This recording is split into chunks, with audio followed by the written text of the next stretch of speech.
Ininspeksyon ni Pangulong Ferdinand R. Marcos Jr. ang iba't ibang proyekto para maibangon ang mga nasalanta ng Bagyong Tino sa Cebu. Kabilang riyan ang flood control project sa Tang Metro Cebu Expressway na ginawa ng 4 na lanes mula sa dating 2. Nagbabalik si Clazel Pardilia. Nasirang mga kabahayan, nagpatong-patong na mga sasakyan at daang-daang binawian ng buhay. Yan ang iniwan noon ng Bagyong Tino matapos ang malakas na pag-ulan na nagpabaha sa maraming lugar sa Cebu na karaang taon, kabilang ang lungsod ng Talisay.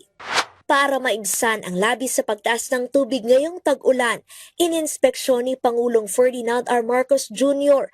ang ginagawang flood control project sa Mananga River sa Talisay City. Inayos natin yung mga flood control na structures dito at may drainage na para doon pagka naipon ang tubig dito sa likod ng ating mga flood control structure, merong lalabasan ng tubig. Sa ngayon, inilikas na ang mga residenteng nakatira sa tabing ilog na itinuturing na danger zone.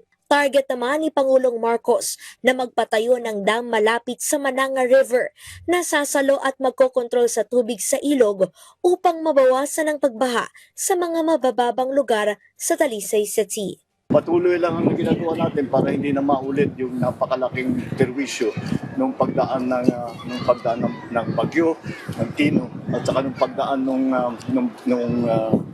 baha dito at ang daming nasira. Tinungo rin ni Pangulong Marcos ang isang bahagi ng Metro Cebu Expressway na nasira matapos ang pagguho ng lupa noong 2024.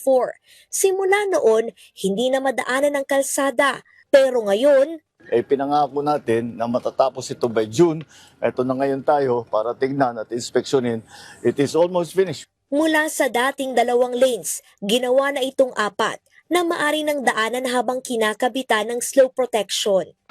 Binuksan rin ni Pangulong Marcos ang Walang Gutom Kitchen sa Cebu City. Ito ang ikalawang Walang Gutom Kitchen ng Department of Social Welfare and Development sa bansa na nag-aalok ng libreng pagkain sa mga pinakamahirap na Pilipino. After this will be Zamboanga. Sa Zamboanga naman natin na ibubuo ito. So patuloy lang ito, lalong-lalo na ngayon na tumataas ang presyo ng pagkain dahil sa pagtaas ng presyo ng langis. Sana dumating ang araw na wala nang gutom na Pilipino. Bukas ang Walang Gutom Kitchen mula alas 6 ng umaga hanggang alas 10 ng hapon upang magbigay ng libreng pagkain.